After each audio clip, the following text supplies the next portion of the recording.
Hello everyone, welcome. So last दो videos में हम लोगों ने देखा था कि कंडीशनल प्रोबेबिलिटीज़ क्या होते हैं, और उसके बाद से फिर मैंने एक एग्जांपल लिया था।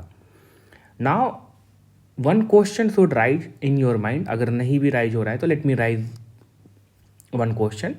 हम लोगों के पास किसी भी प्रोबेबिलिटी लॉ, कोई भी प्रोबेबिलिटी लॉ जो होता है, that should follow some rules or follow some axioms, right? कोई भी probability law को अगर legitimate होना है ना, तो we have certain rules for that, we have certain axioms for that should get satisfied. तो हम लोगों ने ordinary probabilities में देखा था कि those are the three axioms. कौन कौन से थे axioms? वो थ्री। पहला था आपका कौन सा? नॉन निगेटिविटी, की कोई भी प्रोबेबिलिटी जो होगा वो ग्रेटर देन जीरो ही होगा। निगेटिव प्रोबेबिलिटी कंसिडर करने का कोई सेंस ही नहीं है, उसका कुछ मीनिंग ही नहीं निकलेगा। उसके बाद से फिर हम लोगों ने देखा था कि प्रोबेबिलिटी को हम लोग नॉर्मलाइज कर देते हैं वन, मतलब कि जो कंप्लीट, अगर हम सारे पॉसिबल इवेंट को कंसिडर कर लें तो उनका प्रोबेबिलिटी वन, हम लोग उसको नॉर्मलाइज करके वन कर बोलते हैं। ठीक है, मतलब कि कंप्लीट सैम्पल स्पेस का प्रोबेबिलिटी जो है वो वन होना चाहिए, होगा ही, क्योंकि अगर सैम्पल स्पेस पूरा आउटकम को दर्शा रहा है, हर एक पॉसिबल आउटकम को दर्शा रहा है, तो दैट मीन्स कि अगर मैं उसका प्रोबेबिलिटी फाइंड करूँ सैम्पल स्पेस का, तो कोई ना कोई इवेंट अकर होगा ही। ठीक है, तो हम लोग उसको नॉर्मलाइज करके उसको वन असाइन कर देते हैं। ठीक है, मतलब सर्टेन इवेंट्स का हम लोग असाइनमेंट वन करते हैं। That is what we call the normalisation. Third क्या है आपका? थर्ड था एडिटिविटी एक्सियम्स। तो उसमें क्या था कि अगर आपके पास दो डिसजॉइंट इवेंट है, मतलब कि उनमें कोई भी इंटरसेक्शन नहीं है दो इवेंट के बीच में, तो उनका जो प्रोबेबिलिटी होगा that is the sum of the individual probabilities. So these are what we have seen in the ordinary probability. अब ये कंडीशनल प्रोबेबिलिटी क्या है? इट सेल्फ अ प्रोबेबिलिटी है, but in different situation, right? So these conditional probability also should satisfy these axioms, or these conditional probability should also follow these axioms, because conditional probability क्या है? Itself a probability है, right? So to have a legitimate conditional probability, they should also, they need to also follow these rules or these axioms. So this is what we are going to look in this video, कि जो हमारे पास ordinary probability के लिए true है ये exams, तो क्या ये कंडीशनल प्रोबेबिलिटीज़ पे भी अप्लाई होते हैं कि नहीं होते हैं? क्या conditional probabilities would also follow those exams? Yes, और ये ट्रू है। जैसे कि देखो, ऑर्डिनरी प्रोबेबिलिटी में हम लोग क्या बोलते हैं कि कोई भी प्रोबेबिलिटी जो होगा वो नॉन निगेटिव होगा, मतलब कि that probability assignment of any event will be greater than zero. अब अगर इसी प्रोबेबिलिटी को हम अंडर किसी कंडीशन में देखें, so under this evidence B, so इसको हम लोग कैसे बोलते हैं? Probability of B, so probability of A given B, मतलब what will be the probability of A जब इवेंट बी घटित हो चुका है। ठीक है, तो ये भी जो होगा वो ग्रेटर देन जीरो होगा। कैसे इसको देखेंगे हम? अगर बाय डेफिनेशन हम इसको देखें, तो अगर डेफिनेशन देखें हम लोग कंडीशनल प्रोबेबिलिटीज़ का, so we can write like this: probability of A intersection B divided by probability of this event B. So this will be equal to the ratio of this. So ये ऊपर में क्या है? ये भी probability है। नीचे में क्या है? ये भी प्रोबेबिलिटी है। और from the non negativity axioms ये ग्रेटर देन जीरो होना चाहिए, ये भी greater than equals to zero होना चाहिए, तो इनका रेशियो भी क्या होगा? ग्रेटर देन जीरो होगा। तो दैट मीन्स कि हम बोल सकते हैं कि जो कंडीशनल प्रोबेबिलिटी है दैट शुड ऑल्सो भी नॉन नेगेटिव। ये हो गया। दूसरा प्रॉपर्टीज क्या था? हम लोगों ने देखा था कि the probability of a sample space is one, right?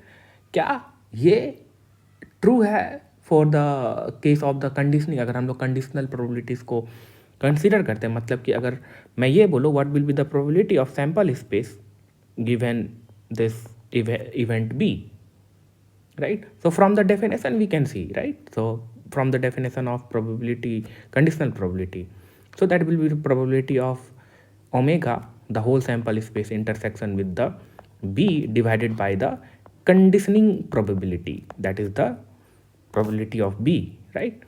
अब इनका इंटरसेक्शन क्या होगा? कंप्लीट सैंपल स्पेस है आपके पास और ये इवेंट भी है, right?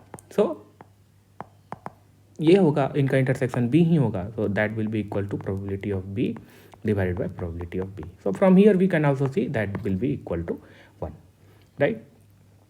Now coming to this additivity, so हम लोग ने देखा था normal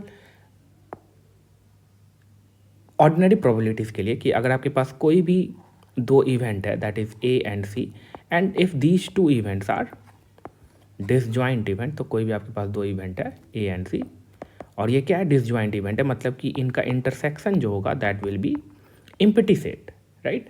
so we have seen कि इनका जो प्रोबेबिलिटी होगा that will be the sum of the individual probability. The probability of intersection of A, sorry, probability of union of A and probability of union of event A and C will be equal to the sum of the probabilities of individual probability, right? अब now अगर हम इस if I ask this probability, that is probability of A union B under the condition that B has happened, मतलब कि कोई भी आप एक इवेंट ले लो that is this one is as a B, this is B, right? Then क्या ये एडिटिविटी एक्सियम्स इस कंडीशन, क्या ये additivity axiom will follow same as the ordinary probability when we have this condition और we have given this evidence? Yes, it will follow. तो हम लोग को ये क्या देखना है कि that will be equal to probability of A given B plus probability of C given B. तो इसको आप देख सकते हो directly from the Venn diagram, बहुत ईजी है ये चीज़ देखना. सो देखो यहाँ पे अगर हम लोग बाय डेफिनेशन जाएं दैट मीन्स कि probability of A union C given this evidence B will be equal to the probability of A union C intersection B. So by I am going through by definition divided by the conditioning probability, that is probability of B, right? So now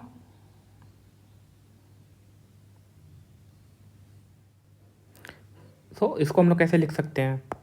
We can write like this: probability A intersection B union, जो हम लोगों ने set theory में देखा था, जो distribute कर रहे हैं, right? So A sorry C intersection B और B intersection C. So C intersection B divided by the probability of this event B, right? अब देखो ये दोनों set that these two sets are disjoint. कैसे देख लो आप वेन डायग्राम में, ए intersection B मतलब कि कौन सा part, A intersection B will be this part, ये बी है और ये ए है, A intersection B will be this part, तो this is nothing but the A intersection B. और सी इंटरसेक्शन बी क्या है? C intersection B is this part, C और बी में common, so this part is the C intersection B, C intersection B, right? And if you see these two events are disjoint, कोई भी common इसमें है नहीं है, इन दोनों में कुछ भी कॉमन नहीं है. दैट मीन्स कि इस प्रोबेबिलिटी को हम sum of the individual probability लिख सकते हैं from the additivity, right? So that will be equal to probability of event A intersection B plus probability of event C intersection B divided by this conditioning probability, right? अब इस चीज़ को देखो आप individual, ये क्या है, इसको आप क्या लिख सकते हो? तो this is nothing but the conditional probability of A given B. So this is nothing but the probability of A given B plus this part. This part is nothing but the probability of C given B. So probability of C given B. Right? So this is what we wanted to see. That under the condition B or under the given event B, what will be the probability of the union of event A and C, right? So that will be equal to the same, जैसे कि हम लोगों ने ordinary probabilities में additivity axioms को देखा था. So same idea will get extended to this in case of the conditional probability also, right? Now one more point is here कि अगर आपके पास, हम लोगों ने अभी ये दो डिसजॉइंट सेट के लिए देखा, अगर आपके पास 3 हो, 4 हो, 5 हो, ठीक है, finite number of disjoint event है, then we can extend this idea, right? And जैसे कि अगर मेरे पास एक और कोई भी मान लेते हैं डी एक इवेंट है that is disjoint from this A C, right? So we can extend, जैसे कि हम लोगों ने ऑर्डिनरी प्रोबेबिलिटीज़ में देखा था, मतलब कि अगर आपके पास फाइनाइट डिसजॉइंट इवेंट है then you can extend this idea. Even if you have the countable disjoint event, मतलब कि वो n number of infinity number of disjoint event है, so you can extend this to for finite and countable, so this additivity will be extended to finite and countable disjoint event, right?